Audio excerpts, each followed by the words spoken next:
Hey, you know, when I started directing television shows, Yes. He'd throw me off the I'd set. throw him off the set. Yeah. Just because I always wanted to say that I could throw a writer off the set. Well, So let's just say Dave would come by, and I'd say, you enjoying yourself? You having a good time? And he'd, get out. Yeah. You know, I'd throw him off the and set. they'd have the Security.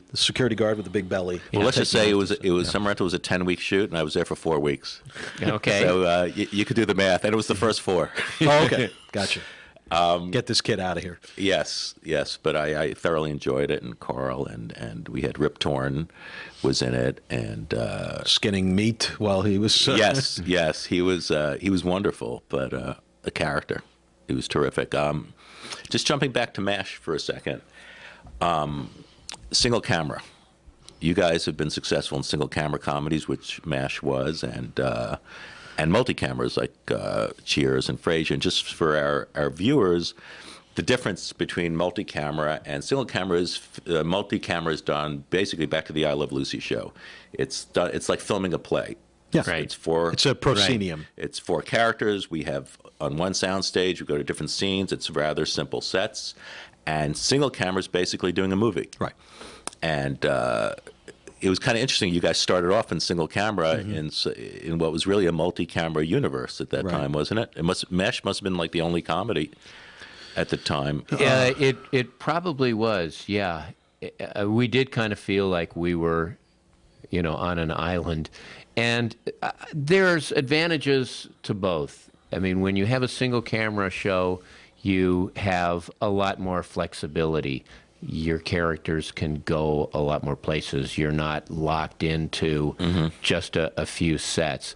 On the other hand, with a multi-camera show, you are held accountable much more so than a single camera show. Would you say it's more verbal? Well, Basically, you're it's doing the certainly play. more verbal, and the jokes have to work. I mean, you have an audience. When you have a single camera show, you don't know if the jokes really work. Sometimes, you know, you just turn up the machine. But when you're writing a show that you know is going to be seen in front of 200 strangers, Right. then you, like I said, you're really held accountable. And Sometimes too much so. Oh, absolutely. We've been through that where suddenly, you know, you have 200-300 people out there, and you have to make them laugh, and you went from your highbrow humor to basically please somebody fart. You know, we need a laugh here. Right. And yeah, it's hard to talk Kelsey Grammer into doing it, though. Yeah, it was very hard. You do that in post. Yeah. But what was it like? Did you enjoy working in single camera? Well, we were lucky in the sense we were lucky in both instances because we worked for Gene Reynolds at that point in MASH when we first started, and Gene really set the tone in terms of story. And Burt Metcalf, who later ran the show, was an acolyte of Gene, so he really learned the Gene way. But Gene was very strict on story, and we really learned how to tell a story in that 20-minute span.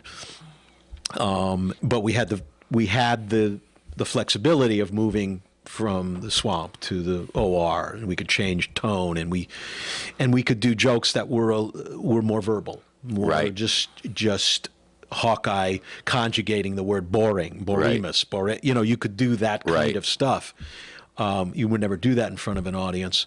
And then when we went to Cheers, although we had worked on a couple of shows that were 3-camera, the Tony Randall show in particular, we learned from Glenn and Les Charles, which were sort of to me still the epitome of comedy writers. Right. Smart, good story, and you really learned more about how to write argument to argument, which is what I call 3-camera. You're moving from verbal conflict to verbal conflict. Yes. And so I think he caught on faster than I did. I was a little confused at first. Onto the multi-camera live. I think Ken, being just naturally more spontaneous than I am, he picked up on it. It took me a while to David was still proofing his MASH script. Yeah, I was still proofing MASH. He was. No, honestly, I was a bit bedazzled by the the facility of the brothers and the other people that were there with us, which was a Comedy Writing Hall of Fame, Jerry Belson and David Lloyd, Right. and then David Angel towards the end of our first year. So I think I was a bit overwhelmed, but I just listening to them and watching it, and sort of being quiet and watching how they did it, I picked it up later on. Now, as far as laugh tracks go, I heard in MASH that Larry Gelbart early on, he said they could be everywhere but the operating room. Was that right? No, they wanted, that was a concession. Right. Larry Gelbart and Gene Reynolds wanted the laugh track eliminated Right. entirely. It's like, where are these people? Yes. You know, where are they? The North And then Koreans are laughing. Yeah.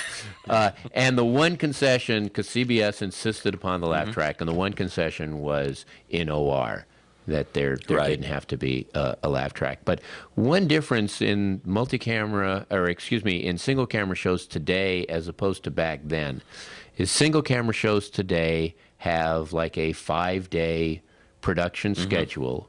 And just like a multi-camera show, you start sometime in July and you end like the end of March, and there's all of these hiatuses built in.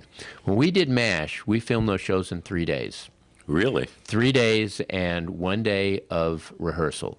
We only had hiatuses after every 7 or 8 episodes shot, whereas now they'll do 3 episodes and have a Right. week's hiatus. We did 8 episodes and had a week's hiatus. We would start filming July 4th, and before Christmas we were done, and we did 25 episodes a year. Wow. Instead of 22. Yeah, So the cranking point it out is, pretty we were cranking it Yeah. out during that period of time. It was extremely Well, that's good. It intense. was kind of a MASH unit. Yeah, very much so. It Yeah, kind of played into each other. Yeah. You yeah. basically, you guys are doing it Meatball harder. comedy writing. No, it was an education real fast, and we did all the outlines ourselves. And Right. We turned the outline to the writer as opposed to the normal way where a writer works out the story and comes back with an outline. We Right. just gave them the outlines. That was another MASH. It was just feature. That's easier that way. fantastic. We knew how to plot the show. Right. We didn't have time to tell them and have them do a couple of outlines, so we just You didn't have the gave time. them the outline. Was Larry Gelbart there at that No. point? No, when we started, Larry had just left the season before. He did in the first few And seasons. so we Yeah. did the fifth. We started writing episodes in the 5th season, but Larry really set the tone, Right. The impetus for the Definitely. series. We were all trying to write to Larry's kind of lyricism, and Was Alan Alda, were you basically doing Groucho? What was his, I forgot what someone once said, maybe I have the wrong person, but Larry loved a certain style of comedy, and I forgot. very verbal. I mean, Yes. Yeah, just, very verbal. Very. No, from time to time he would do a Groucho character, Right. but I think everybody in MASH, it was very stylized. Right. And I still believe that the Larry Gelbart years, those first 4 seasons, Right. are far and above anything that came after, certainly including our years, that there was just no difference. The real genius of MASH are those first 4 He was years. the with Larry David Gelbart of- years. yes. Yeah. Of MASH. Yeah, Yeah, I he was mean, the Larry Gelbart of He MASH. set the style because it was the television show was completely different from the movie. I mean, the movie is the very Robert Altman style with Right. with a lot of stuff going on at the same time, and Larry, a lot of talking going on at the same time, and Larry was very much about hearing the words and. Well, that's what I think was great about MASH, and sometimes my problem with single camera comedy is that they forget to be funny. And I think because there's no audience there, it's great not to be a slave to the audience, but sometimes I feel like, it's a bit of, style over the quality as far as the humor goes. Yeah. And I think there's a reason why, with very few exceptions, MASH being one of them, that when you look at the 60 years of television comedies, most of the classic comedies, all the way through those 60 years, are multi-camera, from I Love Lucy to The Honeymooners to Bilko, Dick Van Dyke Show, All in Right. the Family, Mary Tyler Moore, Taxi, Rhoda, Maude, Cheers, Friends, Right. Fraiser, Seinfeld, Raymond. It just goes on and on and on, and they're all multi-camera shows. It's true, and now we have Modern Family, which our friends, Steve and Chris do, and I think, and that's certainly a very funny, wonderful, brilliant show.